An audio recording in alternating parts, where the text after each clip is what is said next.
This is our low bar back squat. Big keys here is we want to keep the weight back on your heels and you're forcing those knees out, making room for your hips.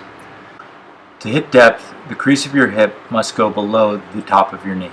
You're initiating the movement with your hips going back, keeping the weight on your heels and forcing those knees out. This is a great warm-up. It's called the prying squat, where basically we're opening up your hips and trying to sit back. You're sitting down, using your elbows to pry your knees open. Keep your weight on your heels, your chest down, and your eyes looking down as well.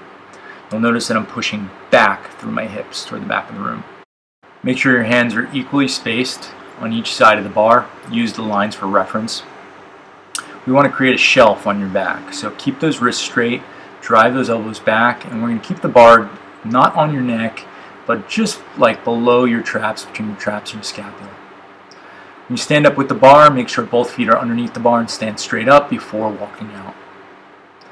Your head position, your eyes should gaze down at the floor about 5 feet in front of you. Again, keep both feet underneath the bar, stand up, and then step back. This is a high bar position, not exactly what we're looking for. Elbows are underneath the bar. And here the wrists are bent. Creates a little bit of issue with elbow pain and wrist pain as well.